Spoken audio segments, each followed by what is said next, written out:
everybody, and welcome back to the T.H.O. Movie Reviews podcast, the show where we bring you passionate, honest, and insightful film criticism. I'm your host, Bennett, Campbell, Ferguson, and you know what I always say, money will come and go. You know that. But the most important thing in life will be the people on this podcast. Right here, right now. Salute, mi familia. And today, mi familia includes Josh O'Rourke. Josh, how you doing? I'm doing great, thank you. I was trying to figure out what Fast and the Furious quote to use. I decided just to abandon the idea entirely. But I was hoping you'd mention time at some point, so if you do, I'll definitely interject then. It's going to come up. It's inevitable. Well, as I'm sure you've all guessed by now, we are talking about the Fast and Furious franchise. With F9 coming out, we wanted to take a look back at the past, and we're going to review every single film that has come out so far. We're going to review some in more detail than others because there's obvious reasons. For obvious reasons, there's some that are better if you don't dwell on them to a great degree, but it's going to be a fun ride. Josh, I wanted to ask you before we get into it, how did you get into these movies? I have this really distinct memory, and this is going to date me, but I was at a Kmart, and Fast and the Furious had come out that week, and they had a little cardboard display, and I thought, this looks really cool. And so I bought the DVD blindly, which is something I used to do when I was, 17 years old or however old, and watched it and was like, holy moly, I want to be a racer! And this is probably too long of a story, but then I remember when Too Fast, Too Furious came out, I was like, oh, this is going to be the best movie ever, as all sequels are. It's going to be the Empire Strikes Back of the Fast and Furious franchise. I definitely held it up to that standard. And it wasn't so good. So then I sort of stopped watching. And then when Tokyo Drift came out, my friend Wyatt said, dude, you need to borrow Tokyo Drift. It is so good. And I said, I don't think so. He says, no, seriously, borrow it. Please, please, please. So I watched it, and I realized, oh my God, Fast and the Furious doesn't suck again. This is amazing. And then I kind of fell out of love with the series again, and then got back into it around maybe the 6th movie.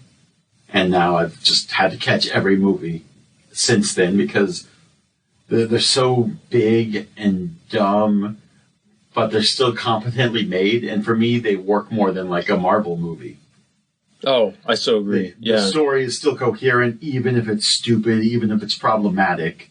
I still enjoy it when I turn my brain off a little bit. I feel much the same way, and it's interesting that, your memories go way back, to childhood, because I'm actually only a very, very much a recent fan of the series, because my thing during the pandemic has been really, really needing comfort food. Not that I didn't still try to watch, quote unquote serious films, because I didn't want to let those muscles atrophy. So, I still, watched some dour James Gray films about people being sad in New York and had a good time. But I was really craving just solid gold popcorn movies, so I watched all the James Bond films, finally checked that off my bucket list. Oh, wow. And I ended up watching all the Fast and Furious movies, and I kind of fell in love with the crazy, inventive, really, really physical and beautifully choreographed action, and then also just the earnestness of these movies. It's so easy to make fun of the whole family theme. Family Corona. Yeah, there's a new car on me. But at the same time, well, I should say at its worst, family is just a word that they say in these movies to kind of manufacture profundity without really working for it.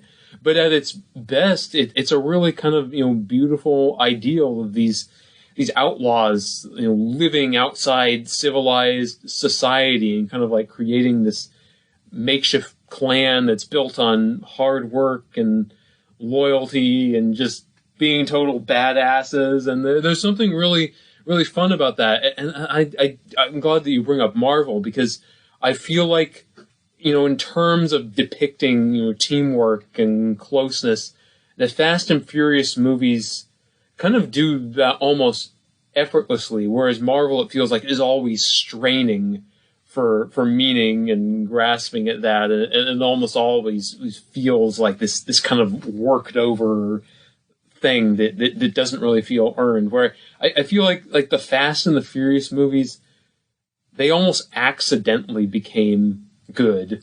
I love the first film. I think the first film is still one of the best in the series, but I think when they were making that, I don't think they ever predicted that it was going to organically evolve into this weird, kind of hybrid monstrosity blockbuster thing. I'm overstepping. We'll get into all that, but it's just fascinating. I really feel that it's a series that you couldn't plan. You cannot plan how strange and weird. I mean, it's like what Luke Evans says in the sixth film. A street kid in L.A. steals DVD players, ends up heisting $100 million in Rio. Like, that's the franchise commenting on its own kind of inexplicable evolution. And they kind of have to, too, I think. I think they have to justify it, because the first movie is such small potatoes compared to, everything that follows. Or at least certainly everything that follows from number 4 on. It's so true, yeah. Well, I mean, let's get into the first film, 2001's The Fast and the Furious, with the and the in there. You gotta get that and the. That means quality, right? Directed by Rob Cohen. I was thinking about this film because people always say it's Point Break with cars, but the thing about Point Break, which I love, is this sense that Catherine Bigelow was so much smarter than that film. And you almost feel that Catherine Bigelow isn't sincerely making a dumb action movie with Point Break. It's almost like she's playing some sort of intellectual game. Like, I'm going to make a dumb action movie, but I'm going to sort of use it as a Trojan horse to comment on Reaganomics and spiritualism. And whereas I feel like The Fast and the Furious, yes, it's taking the plot of Point Break, but what you see is what you get. It really is just a dumb buddy car movie, isn't it? And that's kind of what's beautiful about it. Yeah, absolutely. I mean, it's pure popcorn. Everything for me, it seems to reaffirm like the male adolescent fantasy. Like when I watched it at 17, it was like, yes, this is exactly what I want. To drive fast, and women have no dimension, and I don't understand them, and luckily Paul Walker and Vin Diesel don't either, apparently. Well, but they understand each other. That's the greatest romance in that movie. Exactly. Now, I gotta say, and I've said this about a lot of action movies, I would really have loved it if it was really a romance between Paul and Vin Diesel, and they had a kiss at the end. Just saying, man. Well, I think one of my favorite moments in that film, and yes, I am calling it a film, is when Paul Walker is, like really hammering Vin Diesel. He's like, Dom, I know, you're not just making money from races. I want in. I want to know what's going on. And Vin Diesel is like, here's directions to race wars. Then we'll talk. And there's something kind of like sweet and vulnerable about Vin Diesel in that moment. Like anyone who had turned their brain on would know, like, oh, Paul Walker is messing with me. He clearly wants something out of this. He clearly has an agenda. Vin Diesel is kind of like, yeah, man, I want you in my life. There's a kind of poignance to that vulnerability. And even at the end, like, I owe you a 10-second car. It's like, yeah, brotherhood, it trumps the law, it trumps crime, it's these dudes and their passion for each other. That's what it's all about. And that final race is almost like them consummating their relationship in a way. I think it's a friendship that defies reason, too.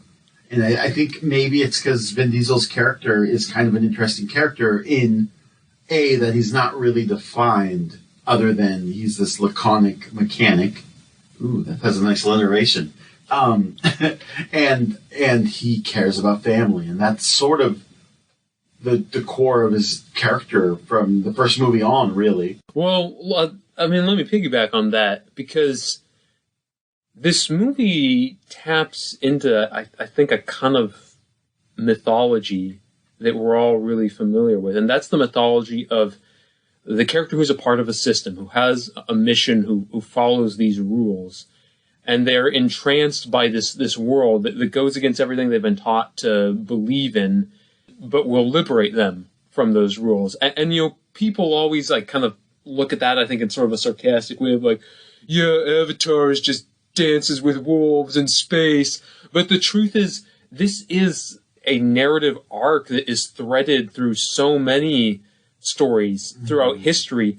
And it's something we're drawn to because I feel like on some level, we all resent the system we're a part of. You know, whether that is school, a government, a nation. And I feel like, you know, a movie like The Fast and the Furious, or even, you know, Dances with Wolves or Avatar, or a ton of movies like that, they speak to that desire to have that freedom. And I think we all like to think, man, if I was Paul Walker, if I was in that situation, I would, you know, choose Vin Diesel and his fun world of, you know, fast cars and hot babes over the badge.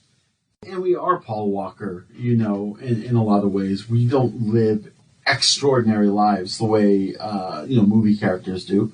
And I think these movies really participate in wish fulfillment in such a way. It reminds me of like Entourage, where like it is really base level, like nothing is happening, but the thing you really wish for, secretly or not, can be fulfilled, whether it's racing a car, or getting the woman of your dreams, or whatever it is that you want. This movie sort of fulfills that. Is that a bad thing? No, I don't think so. I mean, I think it can be a bad thing if there is no substance, and I do think a lot of people argue there isn't substance in these movies. What would you say to that?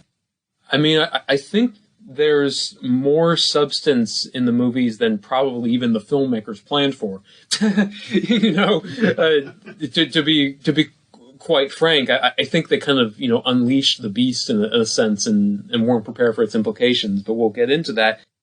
It's sort of like Inception, when Leonardo DiCaprio says to Marion Cotillard at the end of the film, we had our time together, you know, but I have to let you go, I have to.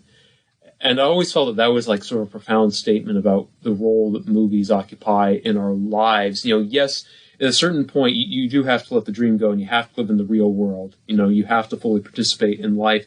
At the same time, though, Inception was defending the idea of dreams as actually an essential part of our existence. And I think that includes like kind of escapist fantasies like The Fast and the Furious. I think on a certain level, we need that. And I would certainly worry about that if, you know, people were watching these movies and walking out of the theater and it's like, now I'm going to drive home at 100 miles per hour, you know, like, and maybe that happens, but I think these movies could have inspired that kind of thing in the same way that, I don't know, like playing Tony Hawk Pro Skater, the video game, made people want to buy a skateboard.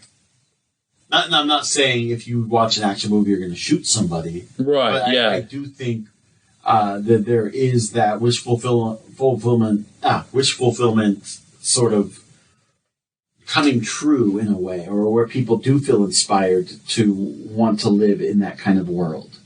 I mean, like any good franchise, there's an aspiration element of like, oh, I wish I could be like this. But there's also an element of, you know, holding up a mirror to us. I mean, the really interesting thing is that these characters have changed. I mean, how crazy is it that, you know, you can watch the first film and see, you know, Brian and Mia having this kind of, you know, dumb flirtation, and that, you know, over the course of 20 frickin' years, well, less than 20 years since Paul Walker died, but that, you know, over the course of the first 7 odd films, I guess, or the ones of those that Paul Walker was in, we saw that, you know, evolve into like a marriage and parenthood, and how crazy is that, you know, change in time we're actually allowed to be a a part of all this. Like, I mean, again, like I think like part of the reason why people are drawn to these movies is they're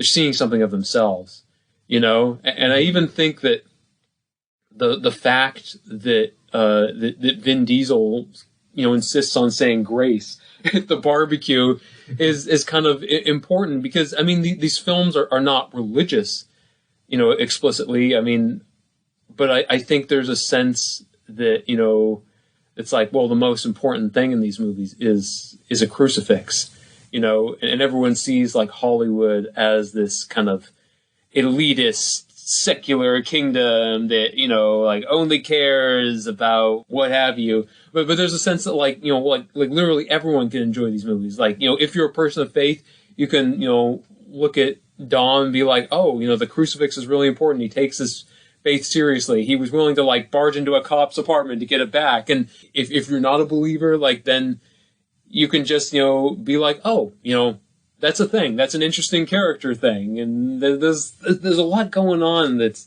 makes these movies like just less homogenous than the typical superhero thing. But I mean, particularly with the first one, they are problematic. Michelle Rodriguez is the only semi-exception, but otherwise all the women are sex objects. Yes. Who are there to satisfy all the men's desires or whatever. And then also I think, especially in the early 2000s, but, you know, throughout American history, Christianity was sort of mainstream. And I think for me that I'm not saying I'm against it in the movie, but it seems a little pandering in some ways. Like, family is important, Christianity is important. In the same way that, like, nowadays there's always like a nod to China so that the Marvel movies can be released in China. Yeah, yeah. Not to say that the church has the amount of control that China does. Just that I think Christianity especially was a lot more accepted and ubiquitous in 2001. Well, and I think you're pointing also to the fact that, I mean, these movies are unabashedly corporate products. Like, look, let's compare them to another franchise released by Universal, the Bourne movies. I mean, like the Bourne trilogy, Identity Supremacy, Ultimatum.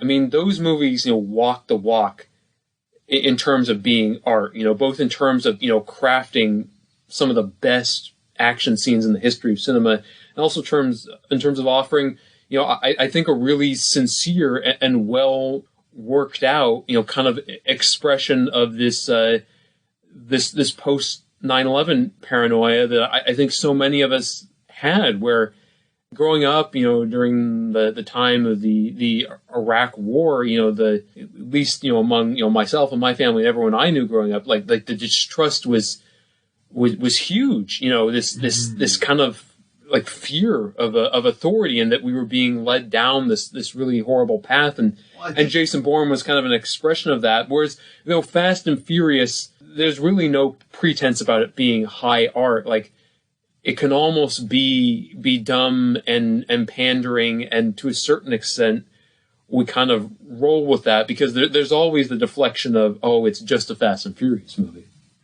I don't know about you, but when I watch any of the movies, there is a bit of self-awareness that this is a dumb action movie. I'm not expecting to be moved the way quote-unquote pure cinema would move me. Yeah. Not to say that the movies don't or haven't moved me, because they certainly have. But I'm a little more cynical in my viewing and a little more scrupulous, I think. Yeah, I think you have to be. I mean, I think that's a good practice in general as a moviegoer. But I mean, you have to be aware of what these, you know, movies are. I mean, we'll talk about the third film in a sec. You know, Tokyo Drift, I think one of the most charming things about it is how awful Lucas Black is in that lead role.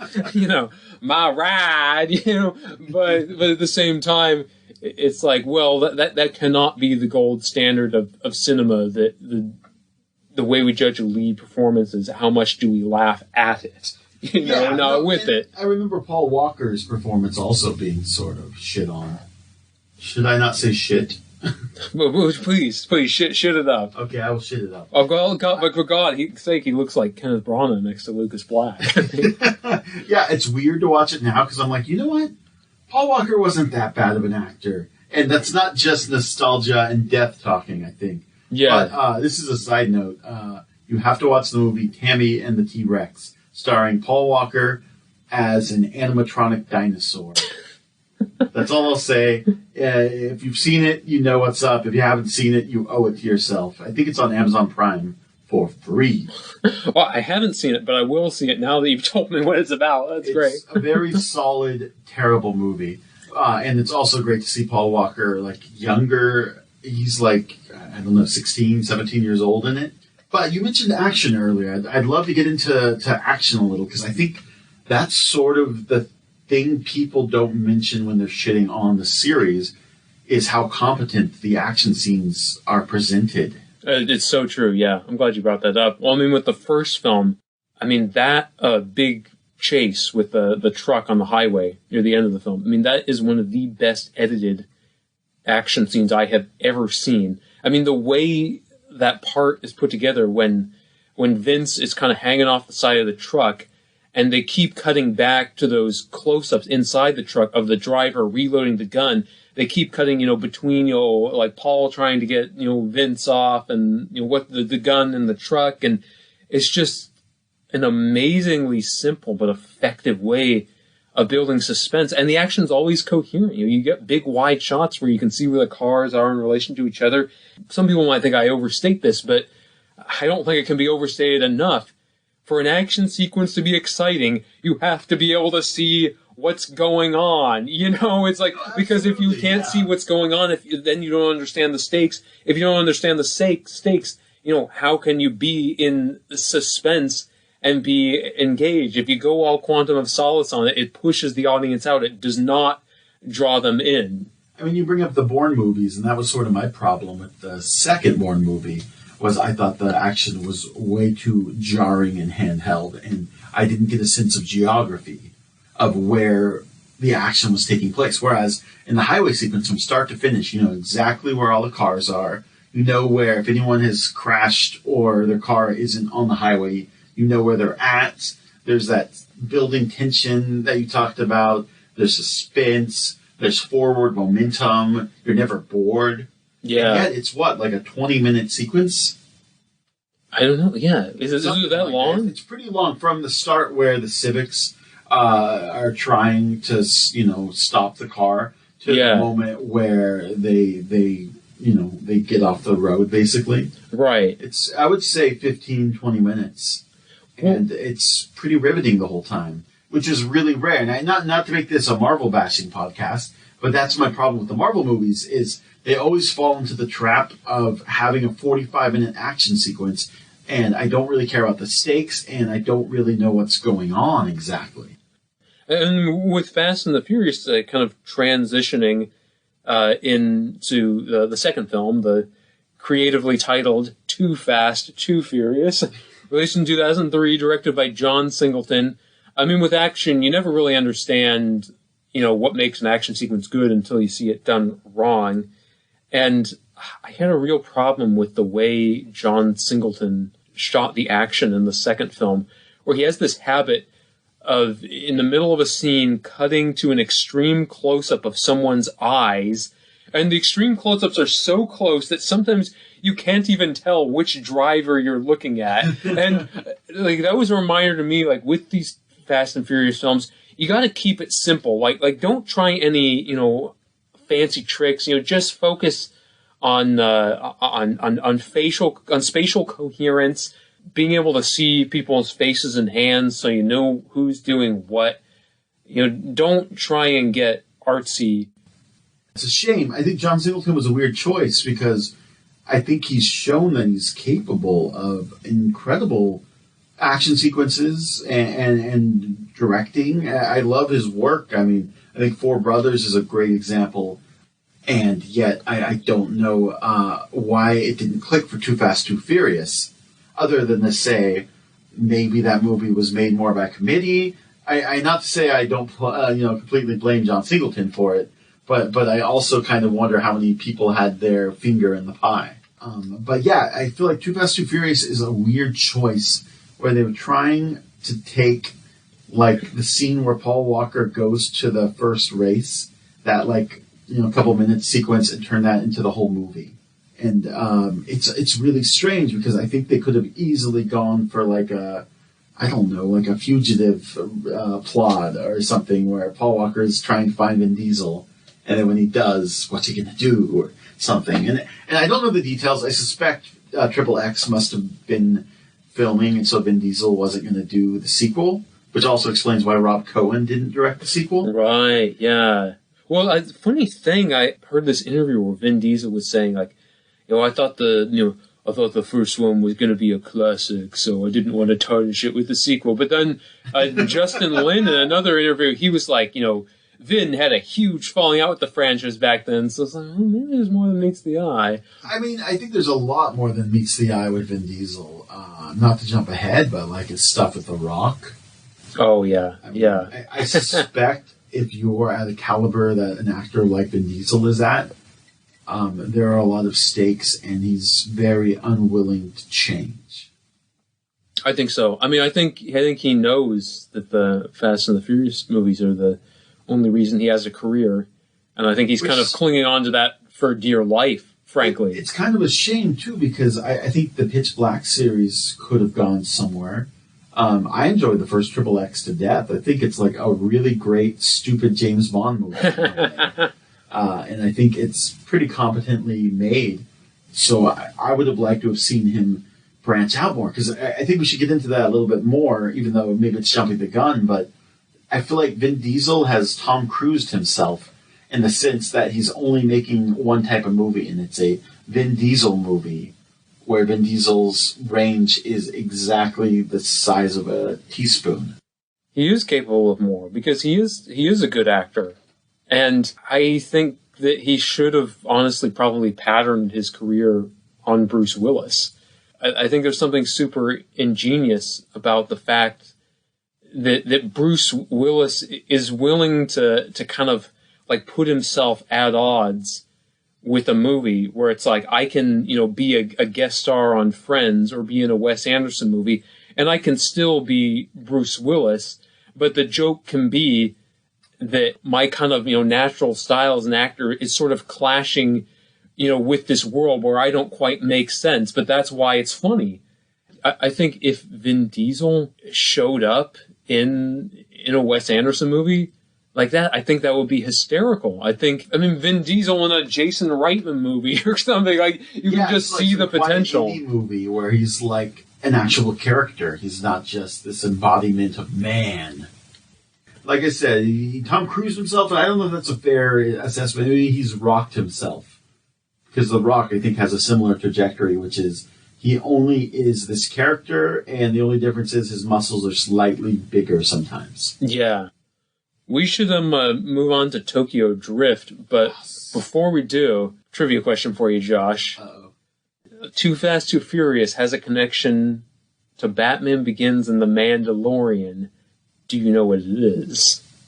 Too Fast, Too Furious has a connection to Batman Begins, specifically? Yeah. And The Mandalorian. Give you a hint, it's an actor. I don't know, because I know it's not Cillian Murphy, Liam Neeson, Michael Caine, Christian Bale. I don't know. It's Mark Boone Jr. I would have never guessed that. That is a very Bennett Campbell Ferguson trivia question. He's the guy in Too Fast and Too Furious who gets tortured with the rat and the metal garbage can thingy. Yeah. Which, by the way, I remember when he showed up in The Mandalorian. I was like, oh my God, Mark Boone Jr. still works. That's awesome. I haven't seen him since Gary Oldman slugged him in the back of the head in Batman Begins. I thought Mark Boone Jr. had gotten actually slugged in the back of the head and then just disappeared, he disappeared from the Dark Knight trilogy. But oh man, I love those kind of actors. Well, Tokyo Drift released in 2006, directed by Justin Lin. First film in the series directed by Justin Lin, which is kind of interesting because he kind of became the defining Fast and Furious director. And at the time, he had made Annapolis before Tokyo Drift, but he was really best known, I think, for Better Luck Tomorrow. And did you see Better Luck Tomorrow, Josh? No, I'm glad you're talking about this, because I don't know much about Justin Lin outside of this series. So, I mean, the thing about Better Luck Tomorrow is that basically the whole movie was designed to kind of take a blowtorch to model minority stereotypes about Asian Americans. Oh, wow. I mean, it's about these high school kids, who kind of, on the surface, they are like aspiring to kind of, fit that label, get good grades, get into a good college, all that stuff. And basically they end up being teenage gangsters and drug lords.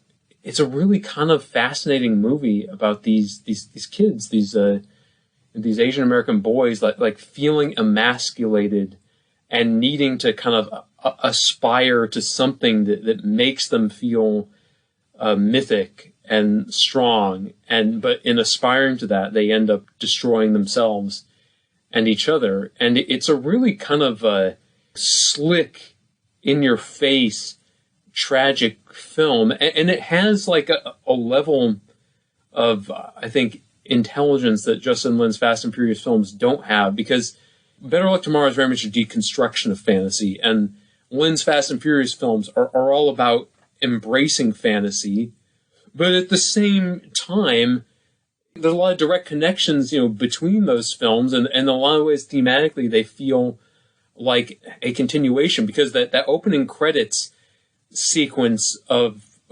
Tokyo Drift, where this high school Lucas Black goes to, is made to look basically just like this horrible, barbaric place. I mean, my God, Lucas Black, sees a kid being beaten up by these two other kids. He goes to, see, maybe I should help.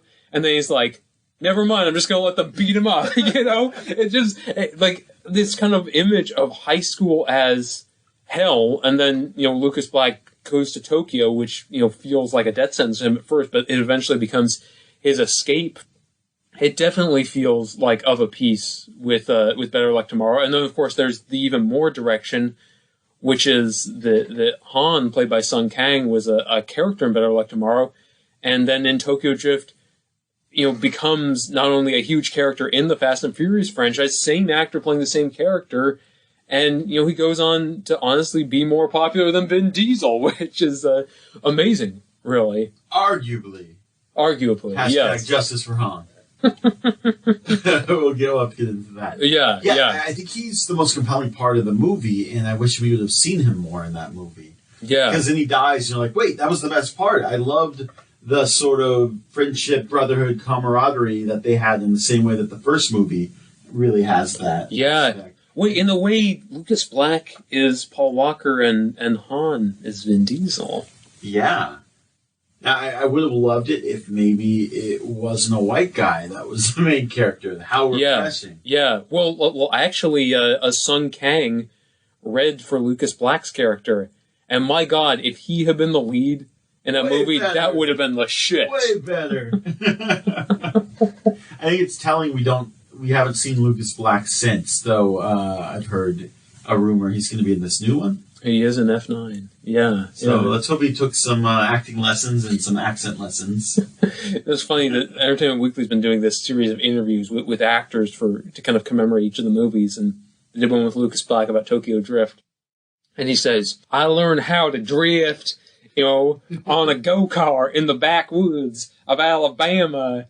And I heard that and I was like, maybe Lucas Black wasn't acting in Tokyo Drift. Maybe he was just kind of playing himself, Yeah, like he's such a character that they're just like, just be yourself. Trust me, it's fine.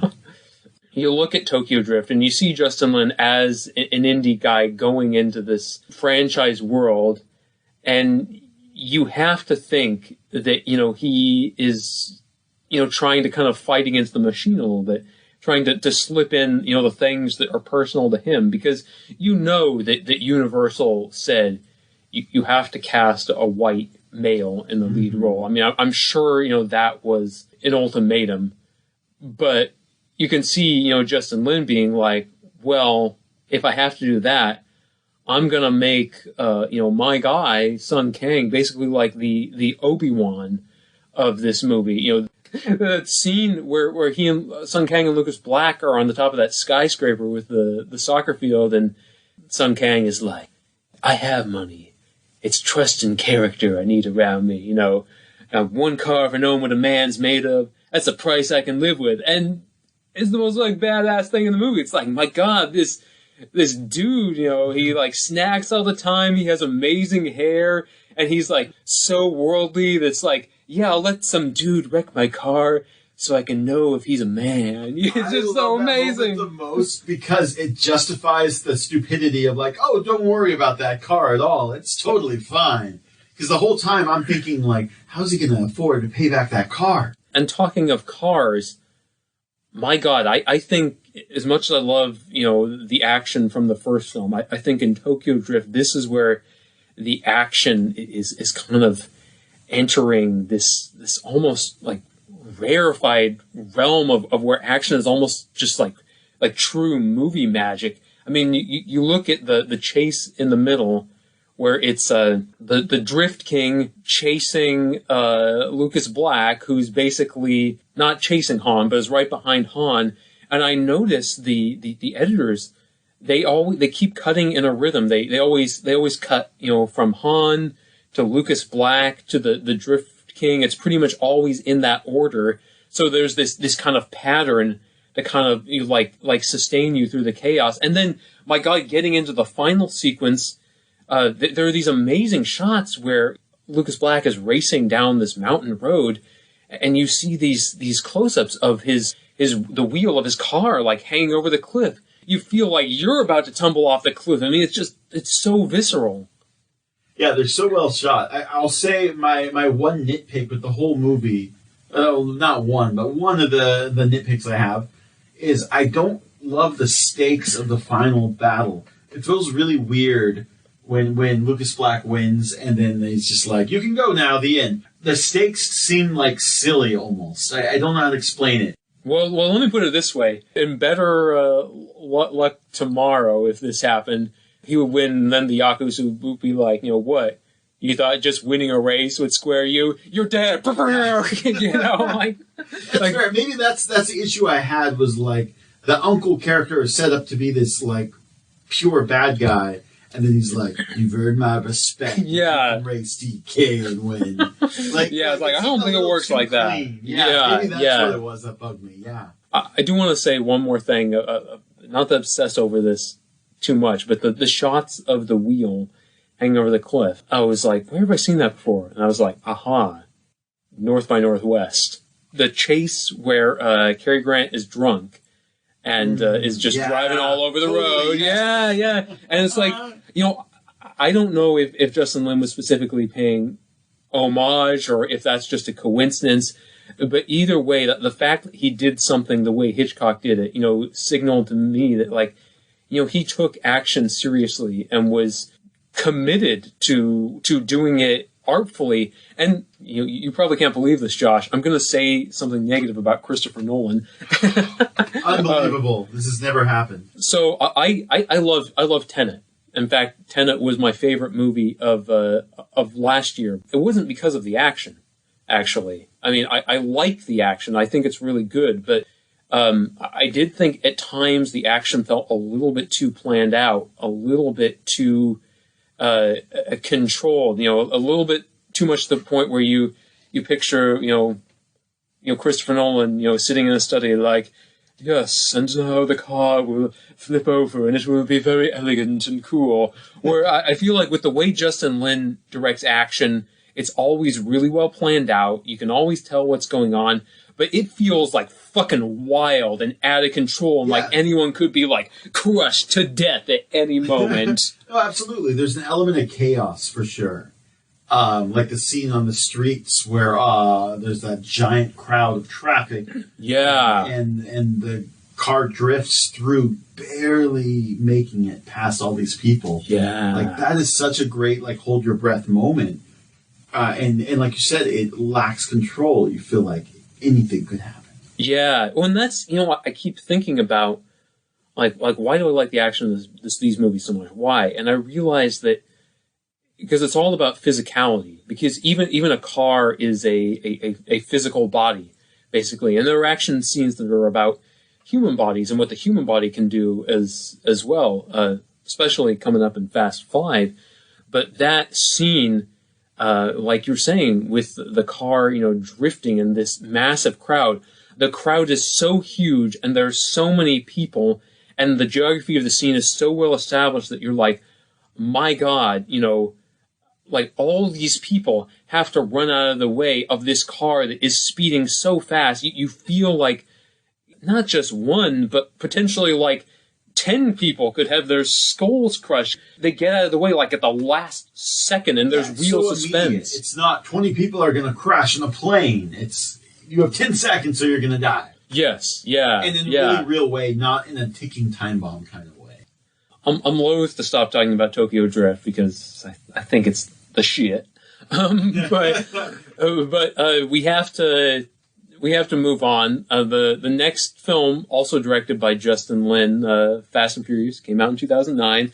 They just decided to do Fast ampersand Furious because they were lazy. Honestly, I don't want to talk about this one too much because it's basically a revenge film with Letty gets quote unquote killed and Dom is out for blood. And honestly, I don't think Fast and Furious should be about revenge. I just think that harshes my buzz, man. And I want them to be fun car movies and like no brooding, no like, I'm sad, the love of my life got killed by bad men. Like that just sucks.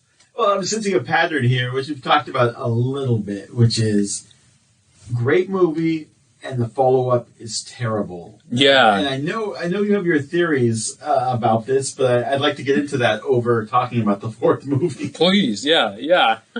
Which is to say, why do they keep changing the formula, at least for the first 4 movies, or maybe the first 6 if you think that's a shitty movie too, which I kind of do. Yeah, I mean, I do too, but I'm glad you brought this up because I've been wanting to talk about this. Like, and the thing I've realized is that I think in the beginning there's an argument to be made that the franchise was successful, but not successful enough that they could just feel secure in doing the same thing over and over again. The first 3 films, each one grossed less at the box office than the one before it. And so I think there was this constant feeling of like, well, we have to be inventive. It's like, okay, Too Fast, Too Furious, not a good movie. We got to do something to shake things up. I know, let's bring in this hotshot indie director and, let's set the whole thing in Tokyo and have except for a Vin Diesel cameo, nothing familiar, all new characters. No, I will say, since we didn't mention it earlier, they are sort of remaking the first movie. Main character owes cool guy a car and becomes friends with, and then no longer owes said car because friendship is more powerful. Yeah. I think like the plot architecture is the same. It's the vibe that's changed because I think it's very different to make a movie like that and set it in Tokyo where you have these races happening in the midst of all this future shock architecture. It's kind of like the coat of paint changed and it changed radically. The car was still the same, so it's a kind of this mixture of old and new. I mean it's just how so many film noirs are the same. You're kind of reconfiguring like these old elements, I guess. Yeah, no, that's fair. I get the sense that there's some Universal executive that's in a meeting and they say, well, where does all this street racing come from? And someone's like, well, Japan. And then they're like, that's it. A white guy goes to Japan. Boom. So another thing I think is interesting about Fast and Furious, I still feel so weird saying that dumb title, but basically we had not seen like the full gang together, Vin Diesel, Paul Walker, Jordana Brewster, since the first film.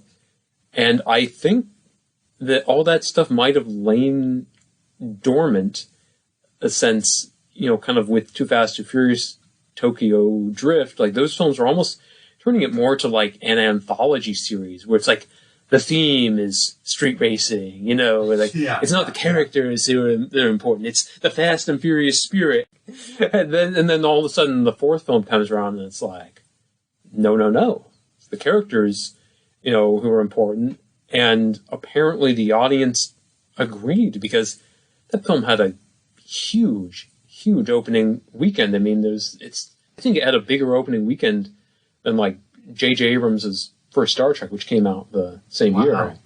It's really weird to me. Do you think it's because different people like different Fast and the Furious movies, or maybe they were like word of mouth movies? The thing that's interesting to me is that around the time Fast 5 came out, there was a sense that the franchise was almost like being accepted by quote-unquote serious cinephiles. Like suddenly it became hip to like the Fast and the Furious movies. No, I agree with you. Absolutely. And the fact that they kept making them. I don't think before Fast 5, you know, you would have, frankly, you know, a podcast like the one we're recording now. You know, like that was when it went mainstream, and there were some benefits to that, and there was you know what? Let's just get into Fast 5. Let's do it. Also directed by Justin Lin, came out in 2011. But that's what I was saying. You know, there were benefits to the success. There were some drawbacks. I think the biggest drawback was that period of experimentation ended. Then it was like, okay, now we did so well, we just want to do what we did over and over again. I mean, like even the idea of like bringing The Rock back for multiple films, I kind of thought he would have been like a good one-off villain for Fast 5, basically. Yeah. And then it feels like after that, they, you know, just kept bringing him back because it's like, well, we have to find something for him to do. And as you get further into the films, you see like, oh my God, The Rock does not even know how to play Hobbs anymore. He's just playing The Rock at a certain point. Hobbs in Fast 5 was actually felt like a specific character. No, then by the time, The Rock was blowing up so much, it was just, he is now The Rock. Well, I'm going to drop a hot take on you, Josh. Drop it like it's hot. And I know you're not going to like it. Uh-oh. Fast 5 is my favorite of the series. Oh, shit. And I'll tell you why.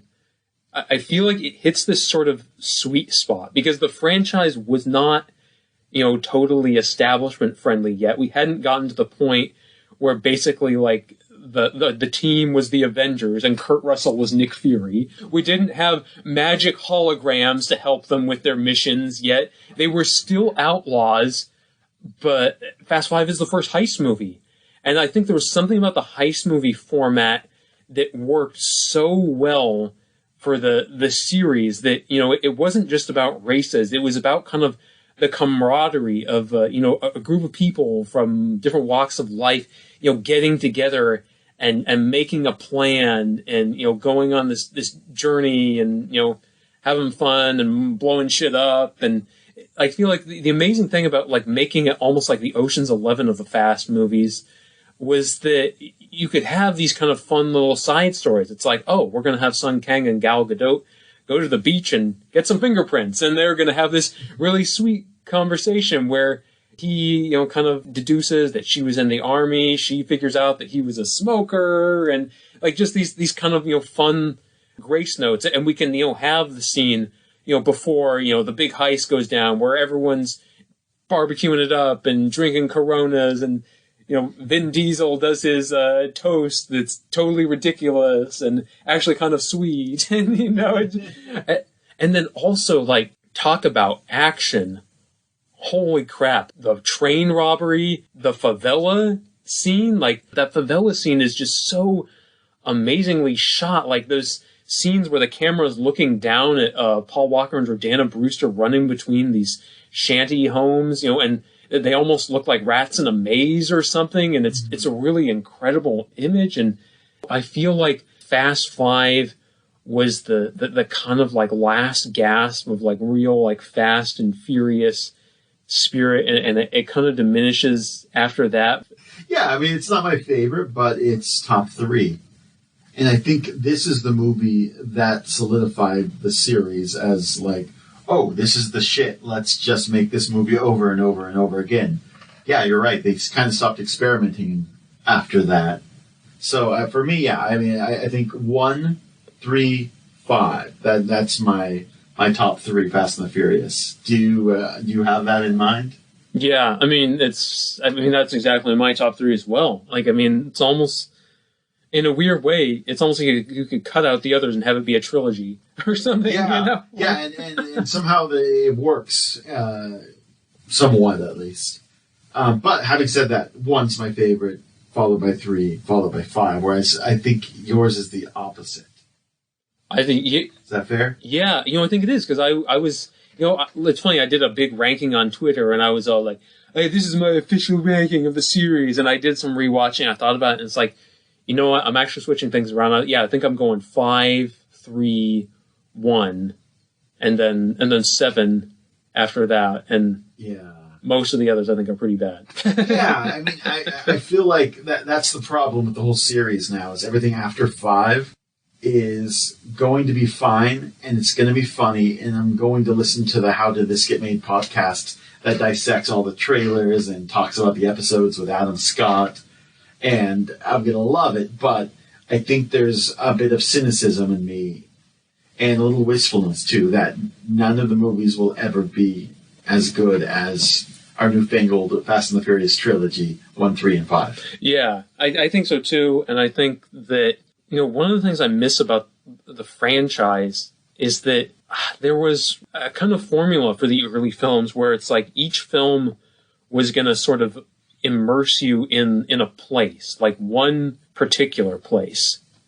It was LA in the first film. It was Miami in the second, Tokyo in the third. The fourth was all over the place, so that one doesn't fit the rule. But 5 is completely focused on Rio, and everything happens there, and you're kind of immersed in the textures of that world, and there's something kind of cool about it. Like the film like sort of begins in like the most impoverished part of the city and ends in the most affluent part with the main characters just fucking up real estate, and I don't want to intellectualize it, but I don't think it's an accident that that they end up like kind of terrorizing this luxurious downtown. I think it's fun, underdog fantasy, again, getting back to that wish fulfillment. And I really kind of like hate how the later films sort of like turned into these globe-trotting James Bond wannabe films. Like, and they keep going back to London, which for some reason, like Fast and Furious in London feels wrong. And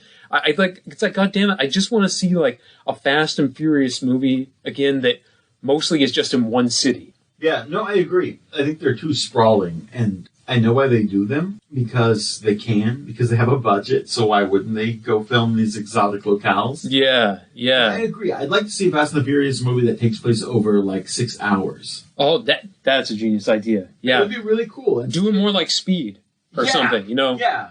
And the audience would eat it up because, I mean, the fact that, Gravity and Mad Max Fury Road were so successful is proof that the audience wants that kind of thing. They want that level of like compressed suspense. Yeah, there's something incredible about it, especially in the theater experience.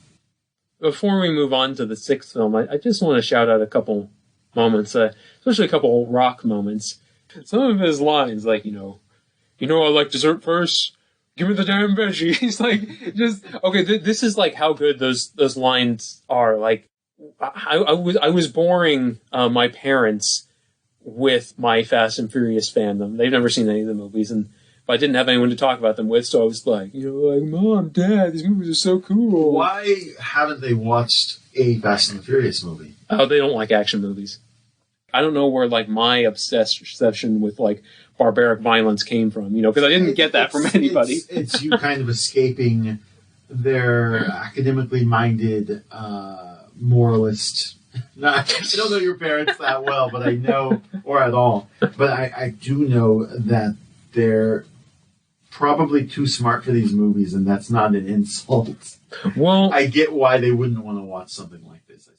It's kind of interesting. Like, I mean, I'm very much like a combination of my parents. I have so many things that are like personality traits where it's like, that's like this element of my mom's personality combined with this element of my dad's personality. But I mean, to get autobiographical, I really did not, grow up watching a lot of violent movies. And I'm not like saying, oh, my parents denied me that in my childhood. I'm not saying that at all. It's like, I'm just saying like that was, that part of your childhood. It was not a part of my childhood. Exactly. Yeah. I mean, frankly, modern movies were not a part of my childhood, or at least my early childhood, because, my parents really liked, old movies. So I watched musicals.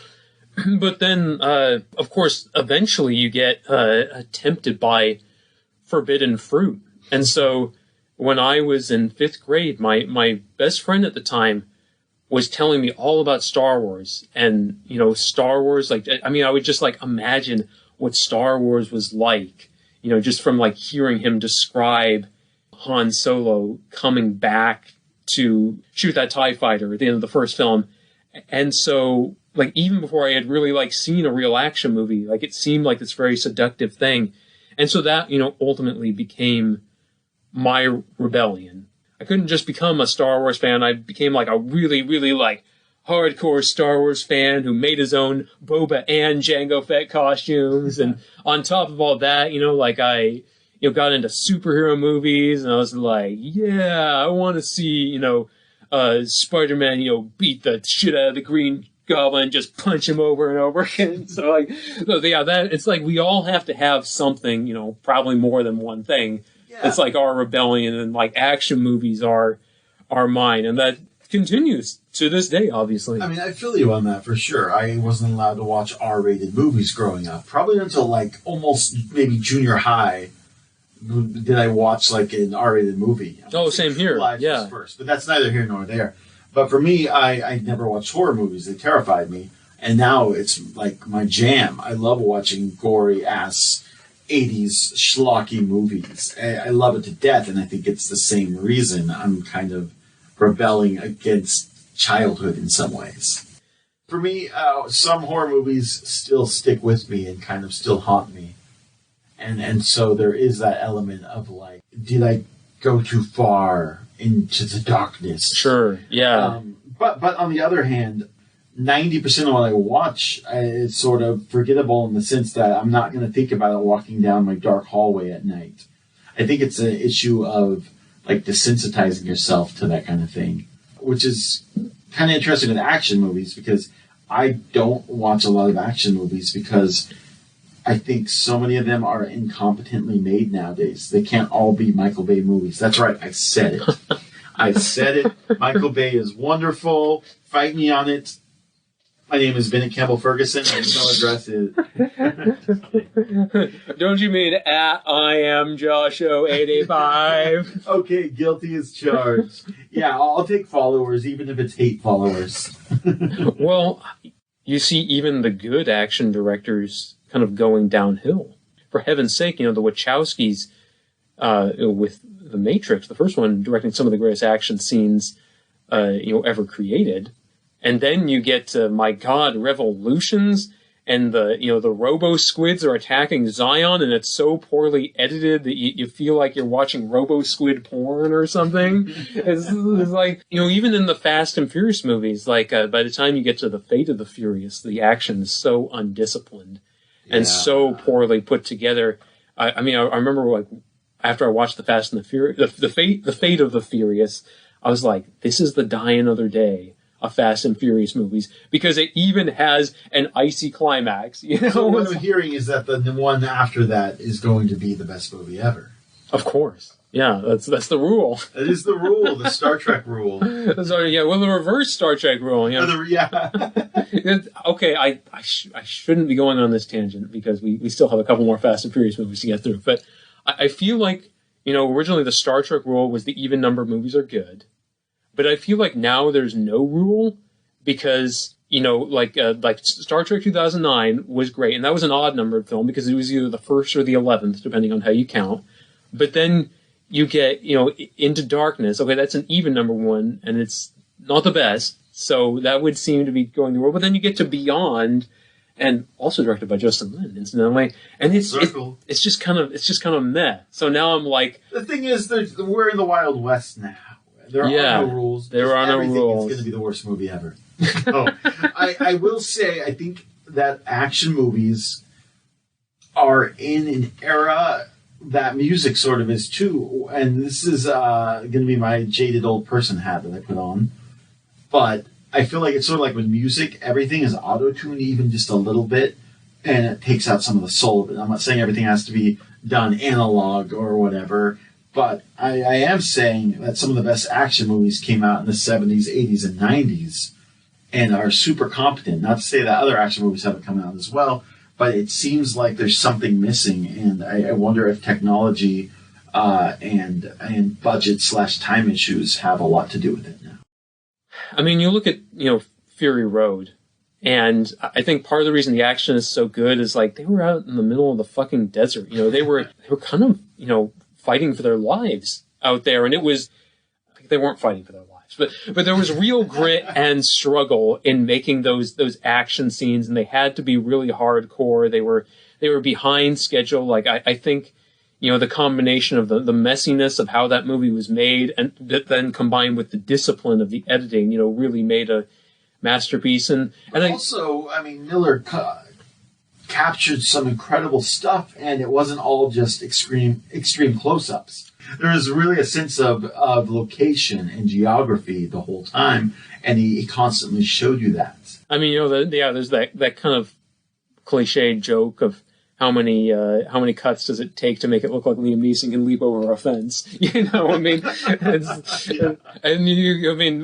see like George Miller like defying that, where it's like, no, I can do a wide shot of a dude leaping from one car to the other and then it blowing up. I can do that because that, takes the scene to the next level. Yeah, I think that's what made the movie so special and why I consider it one of the best action movies ever made, if not the best action movie ever made. It gave audiences something they haven't seen in a while, which is competent, well-executed, well-orchestrated action sequences. Yeah, it's so true. Moving on to the sixth Fast and Furious. I'm kind of a purist with on-screen titles. It's super obnoxious, I recognize, but it's the way I am. For instance, like, you will never hear me say the title X2 X-Men United, because you never see X-Men United on screen. It's just X2. So it's like someone ordering a sandwich and saying, "I'll have the roasted herb and basil turkey breast." Yeah. You'll have the turkey sandwich. Yes, exactly. Yeah. Well, so the sixth Fast and Furious film, yes, it was marketed as Fast and Furious 6, but the on-screen title is just Furious 6. So I'm saying that because I don't really have much else to say about that movie. It's really forgettable. It's just kind of like, let's do Fast 5 over again. Fast 5? Was the fifth movie Fast 5? Yeah, Fast 5. So the next one was Furious 6. I like it in the context of owning it on a DVD or Blu-ray shelf. Yeah. But I don't have a lot to say about that movie either.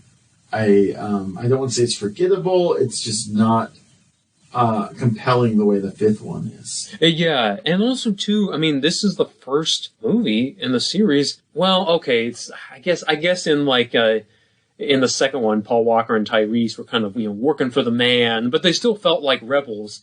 Whereas like in 6, they're basically de facto government agents.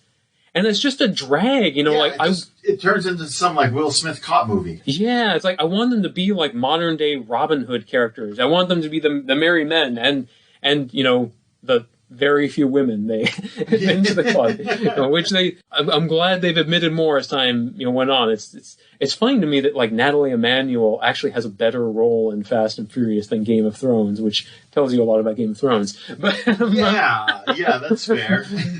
but yeah, the sixth one it's just, and also I don't even think Luke Evans is that good a villain. I agree with that. I think that's a big problem. Yeah, sure. Yeah.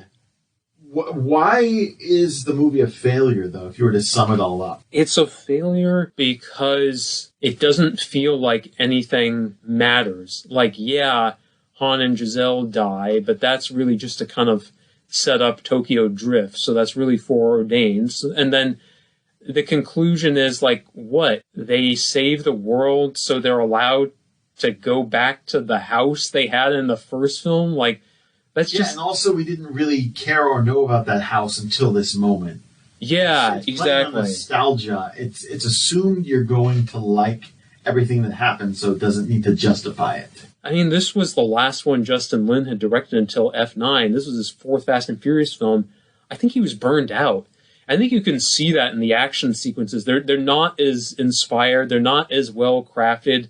I mean, the minute you go into like tank on a freeway territory, that's the minute you're getting lazy. Frankly, Yeah. you know, like Just need another 15-minute sequence. What can we do? Fuck it, tank. yeah. It's just like even like the fact of the villain, that the villain is like some guy who's aiding in some like potentially world destroying plot is just kind of boring. Like I like that Fast Five. It's like, well, we're just gonna steal some money from some rich asshole. That's the movie, you know. Those are stakes you can get behind and understand. Whereas the world's going to end. You can't really make that. You can't make it matter. Yeah. In a movie like this, at least the way it's directed and presented. Because it doesn't even feel like the real world. It's the heightened Fast and Furious version of the world. So Yeah. You say the world's gonna end, it's like, Who cares? This movie's over in an hour. I'm fine.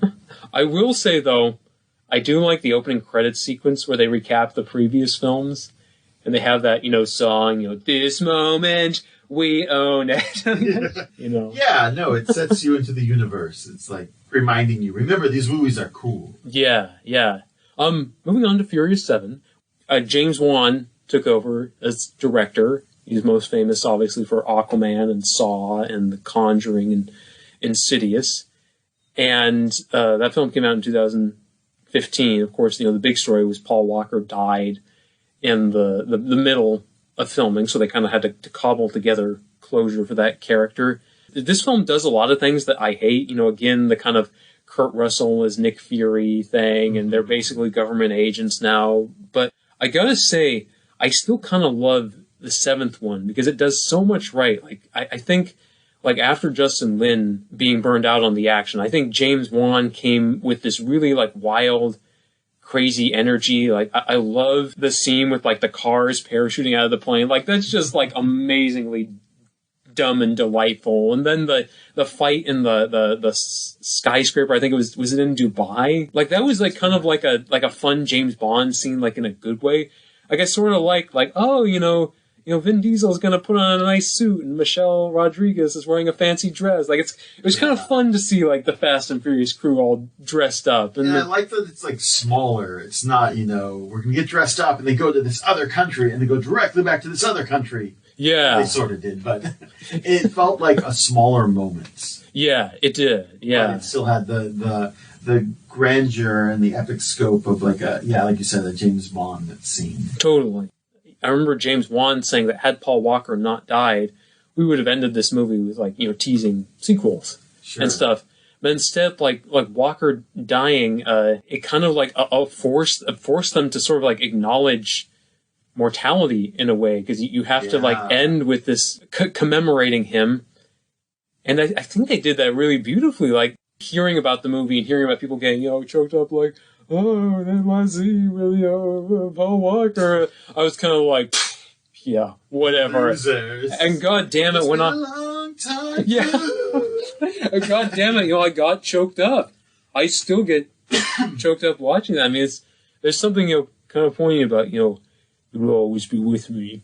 You'll always be my brother. It's a great moment because it isn't Paul Walker going to his death in the movie. Yeah. But there's that weird inevitability or fate, if you will, of knowing Paul Walker, what happened to Paul Walker for real, and how they could rewrite that to be almost like a weirdly happy ending. Yeah. Well, it's like, I think there's the kind of meta element of it. It plays like the cast saying goodbye to their friend. Yeah, and nobody watching that would be like, this is weird. Why is it so sentimental? He's just going to hang out with his family and not be in the next movie, probably. Yeah, exactly, yeah. Everybody knew. Anyone who's a fan of the series sort of knows. Yeah, like you said. I mean, some of the stuff with Paul Walker in that movie is so, obviously a stand-in or it's CGI or what have you, and it's kind of weird. But then, like, at the end, when you get the kind of montage of, scenes from the other films, like, it's kind of amazing, like, how hard that hits you. It's like, wow, like, we've been on this journey with these characters, and it's kind of, it's almost, it's this moment of, like, realizing, wow, I didn't understand how much I cared until now. Like, I didn't, realize like how caught up I was in like the story of this sweet, earnest guy who gets caught up with these lovable criminals and like finds his family. I didn't realize like how much that meant until like Paul Walker's taken away from us, and then suddenly it's like you never know what you have till it's gone. Yeah. Despite all my cynicism about cinema and life, that scene sort of recontextualizes the movies as important. Even if they're dumb and big and loud, they still kind of meant a lot, even if I wouldn't acknowledge that. And this is sort of like what I mean by like the films like kind of accidentally arriving at profundity. Like, there's no way that when Rob Cohen sat down to make the first film that he was like, you know what, this is going to be a franchise that's going to run for 20 years and it's going to be about the passage of time and you're going to see people fall in love and become parents and grow old. It's like, no, he wasn't thinking that. No way. And yet that exactly is what happened, and inevitably, like, it kind of holds up a mirror and makes us think about our own lives changing and makes us think about, you know, what is it to age and, you know, develop some relationships and lose some others, and like see your friends become, you know, like married or become parents, and to just, you know, deal with things changing. Like, it's almost kind of like mind blowing how that the series arrived in that, to the point where it almost felt like that could be the last one. That could be the grand finale. Yeah, in a way. I agree with you. Yeah, where are you going to take it? Space? Oh! No, I agree, though. To me, it felt like a friend you've had that you don't talk to very often, but they've been somehow this constant in your life, and you realize, like, the little moments and the little, what am I trying to say? That the relationships you don't think about that often sometimes are somehow the most important. The Paul Walkers of your life, you know, so to speak. And it sounds dumb to make a series like this that important, but also it's like somehow this series is the most constant in my life. I'm not to say this is like my favorite series of all time or whatever, because it isn't.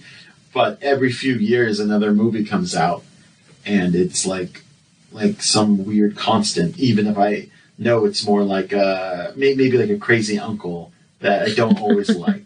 They still will inadvertently say profound things. Yeah. That somehow mean something. Yeah. I love that. I think that's perfect. Well, then we better not talk about any more movies. Oh, yeah. Honestly, I really only want to touch on the other two we have to talk about very briefly. I mean, the Fate of the Furious, I don't know how you feel about it. This one came out in 2017. F. Gary Gray directed. I think that movie is awful.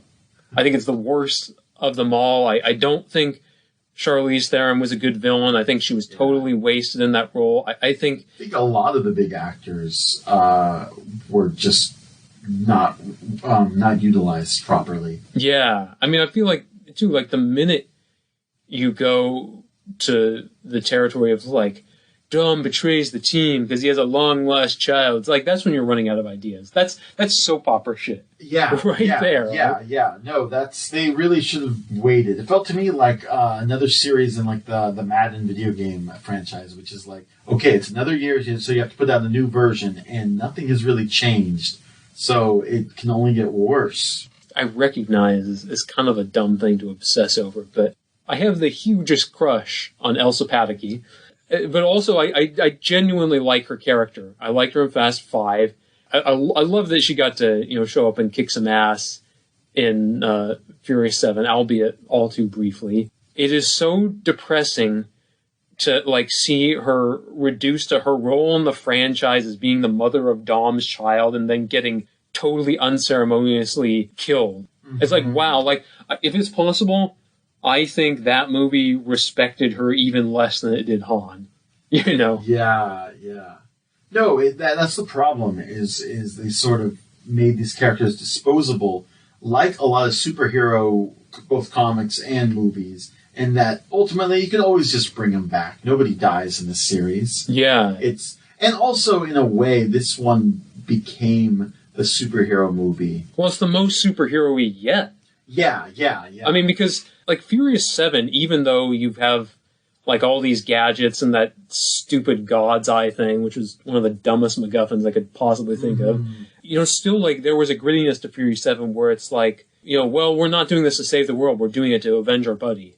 Yeah. You know? Yeah. And then the Fate of the Furious, it's like, we're saving the world from evil cyber terrorist Charlize Theron. Oh, God, kill me now. You know? Like, no, for sure. And then also, am I getting it mixed up? Wait, is Idris Elba the bad guy in that one?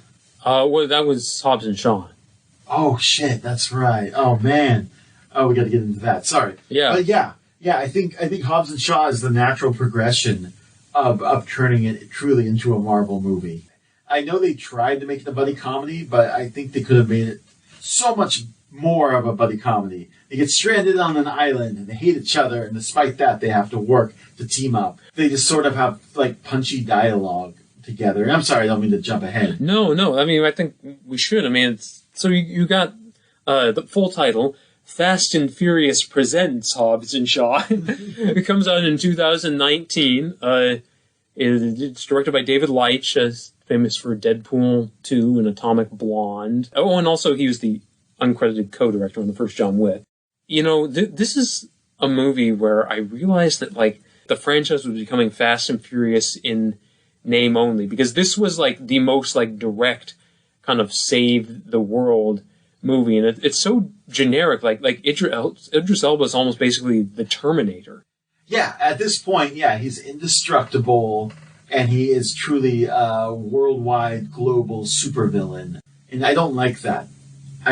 Because then if he gets stopped, it's like, did they really? That seems like a technicality. Right.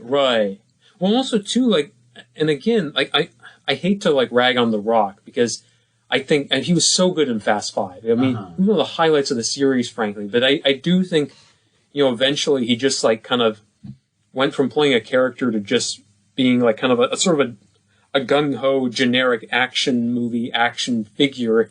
Which is all he plays now. Yeah, he has no vulnerability at all. Right. It's just, I'm a man, and sometimes I'm irked. But I'm still a man.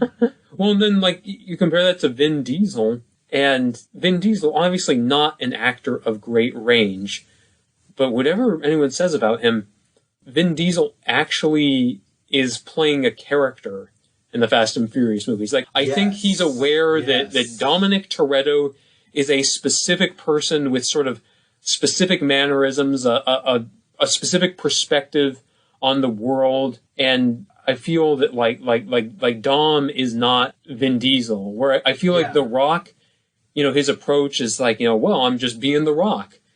And I agree with you. I think whereas Dom is sort of the best case scenario of what Vin Diesel imagines himself to be. Yeah. There is an element of character.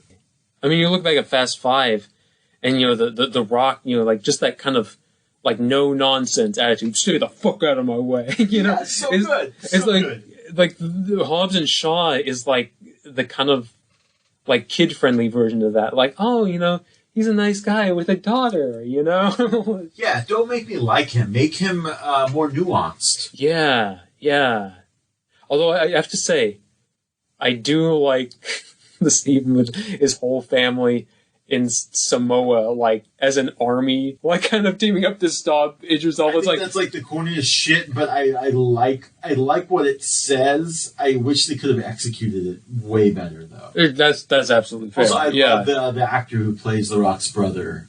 That was Cliff Curtis, right? Cliff Curtis, is that his name? I think so, yeah. I believe you. I love it because, like, he was the best part of Fear the Walking Dead, and I didn't really care for the show otherwise, really. And ultimately, and this is a big tangent, I didn't care for the characters, and that's why I didn't like the show. But, man, Cliff Curtis was the shit.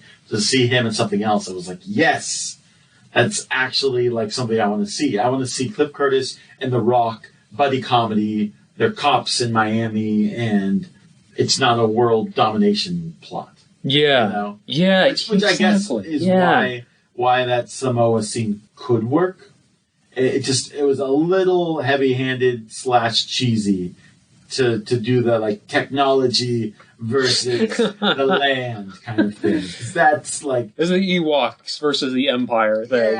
it just was so I don't want to say unrealistic because this is the Fast and the Furious movies, but it was so seemingly out of nowhere just to push the plot along.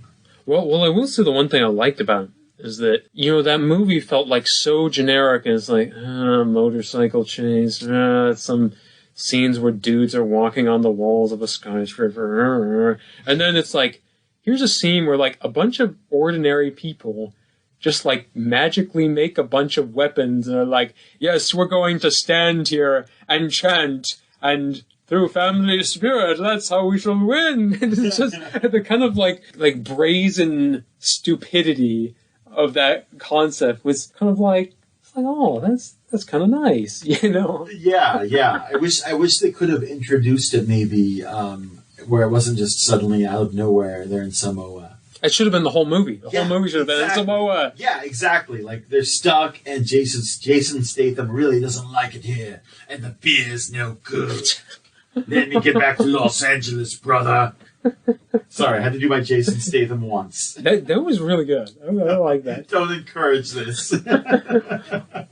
Oh, but by the way, not that it matters, but The Rock and Vanessa Kirby, zero chemistry. The Rock and Jason Statham, pretty good chemistry. Oh, I wanted to see them fuck. I also wanted to see The Rock and Vin Diesel fuck, but that's because that scene in Fast 5, like when they're just like gazing into each other's eyes and The Rock is sweating like, I'll see you soon, Toretto. It's like he can barely contain his lust, Not if I see you first. Which brings me to, they must have a porn parody of this at this point. They have to. Yeah. It's got to be there. It's there. It's there. I have pretty much nothing else. Any final fast thoughts or furious thoughts before we sign off? Some fast thoughts. I have a couple slow thoughts, and here they are. Bring it on. I'm excited about this next movie, which as of this recording, I have not seen. And I am excited despite knowing that it's probably going to be a shit sandwich. And I'm not sure what that says about me. Am I hungry for nostalgia in the way that I've made these movies somehow a part of my past? Because I don't think they're ever going to wow me. I know what I'm going to get. I'm going to get a slightly comedic action movie that plays to my emotions and my wish fulfillment. I'm still excited about it, and I won't write off this series yet, but I feel like I'm a few movies away from doing that. And I think the filmmakers know that, and that's why they talk about, we're going to end the series in a few more movies. And Vin Diesel says he's only going to do 3 more or whatever. Only 3 more. Yeah, exactly. I know, like I said in the beginning, they're big, dumb movies. I still enjoy them for what they are, but I am not sure why I like them and I shit on like Marvel movies, other than to say I think that when there are moments of greatness, they are incredible, and there are still moments in each movie where they transcend their stupidity and are accidentally profound, like you said. If I can toot my own horn, I wrote an article about the Fast and Furious movies. I said something in the article that I really believe, which is that I can't remember the exact wording, but it was something like honest trashiness is better than phony virtue. Mm-hmm. And there's a weird integrity to the junkiness of the Fast and Furious movies. Like I know watching them that these are, like dumb corporate product. Although in the case of, 1, 3, and 5, dumb corporate product with really a lot of personality. And that's why they're so good. But there's a certain sense that all the Marvel movies have to be, they have to pretend they're high art, and they want us to pretend that they're high art. Yeah, it's like getting a steak at Applebee's versus, Fast and the Furious is Taco Bell. Yeah. That's fine sometimes. For instance, it's not enough for Guardians of the Galaxy Volume 2 to be a fun action comedy. It's like, Guardians of the Galaxy Volume 2 has to be James Gunn's, deep statement on family and loss, and how even a raccoon can learn to cry. It's like. And yeah, you get Kurt Russell in there, and yet somehow it's. I'm sorry, this isn't a Shit on Marvel podcast yet, so I'm gonna stop there. I love Kurt Russell. Oh yeah. I mean, any final thoughts? No, I think we've said it all. I like that you touched on it being accidentally profound. I think that speaks to me, and I think also knowing that these are fast food movies, but occasionally can transcend that. That's kind of fascinating to me. I like that these movies exist and they continue to make money. I think they touch a nerve with people, and maybe for different reasons. But I'm glad they're in my life. Even if they are at times something I wouldn't proudly proclaim that I like. Kind of like in terms of the profundity, I was thinking about the directors who have worked on these movies, and I was thinking how Justin Lin is not a brand. Justin Lin is not Christopher Nolan or Steven Spielberg or James Cameron. Justin Lin is even F. Gary Gray or John Singleton, really. Yeah. Like we're talking about a journeyman, basically, and because like even a lot of people who I think are very intense fans of Fast and Furious, probably don't really have a sense of who Justin Lin is or what his concerns are as a filmmaker. So in a way, I feel like he's hearkening back to old Hollywood. This tradition of like you work within the system and you smuggle these things into it that are, really personal, things like making Han such a cool character. And it's like, well, screw it. He died, but I'm going to re-engineer the timeline so he can come back. And, not only that, but he's going to have a romance with Gal Gadot, goddammit. It's like, it's just, and then I feel like the kind of the tension between the individual and the machine, that's sort of what the films are about. As stories, but also that tension exists, in terms of how they're made. And maybe we kind of enjoy that because we know that there's that struggle and we're aware of it. And, we're not supposed to pretend that they're pure junk or that they're pure art. They're this ungainly mix of the two. And that's kind of what makes it a fun ride. Completely agree. And I can't believe I went hour and a half, 2 hours without quoting some of the worst dialogue in the first movie. I would have been waiting this whole time for you to say time. So I could say, you want time? Buy the magazine. We don't have time. Oh my God. I forgot. Who says that? It's the cop who's talking to Paul Walker, and he's like, you need to bust these guys down.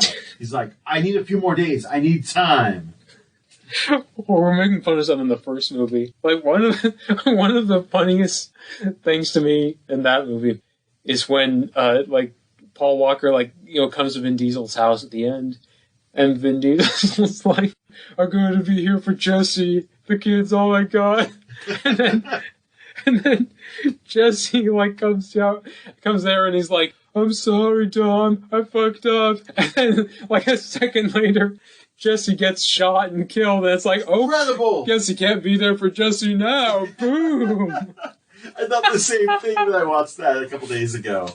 It's like, first of all, that's not the only thing. Second of all, you could have really pushed that relationship more if you were trying to get the father-son sort of dynamic. Third, in an alternate world, that could have been Ryan Gosling. Oh my God. As Jesse. That would have been crazy. And fourth, I really wanted to fit in, I live my life a quarter mile at a time. For those 10 seconds or less, nothing else matters. I'm free. But it's really hard to fit that into casual conversation. Yeah, this was very hard. Should I be like, I podcast a quarter minute at a time? Those 15 seconds or less. Nothing matters. I'm free. Okay, I'll say one last thing that's unrelated completely. But in the first movie, they own a market. Yeah. And does that ever come back? I don't think it doesn't. But I want them to bring everything back. You ever watch? Keep trying. Yeah. You ever watch Patrick Willems' video essays? No. Well, he said he did one about Fast and Furious, and he said for the final movie, I wanted to come full circle. I wanted to end with them stealing DVD players again. I mean, some DVDs are worth a lot of money now. Yeah, I know. Yeah, there you go. There you go. See, that's it. We found a box of Criterion and Rock DVDs. If you could get Criterion into like the Fast and Furious franchise, I feel like that would be the ultimate like thing of like, yes, Fast and Furious is cinema now. Well, I think that wraps it up for today. If you like this podcast, please like and follow us on Twitter at T.H.O. Bennett. And you can also check out all the great reviews and content. We have a T.H.O. Movie Reviews.wordpress.com. Once again, I'm your host, Bennett Campbell Ferguson, here with Josh O'Rourke. And let's see F9 if you want to see it. And if you do see it, hopefully it doesn't suck, or if it does, it sucks in an enjoyable way. Enjoyable suck. I like the sound of that.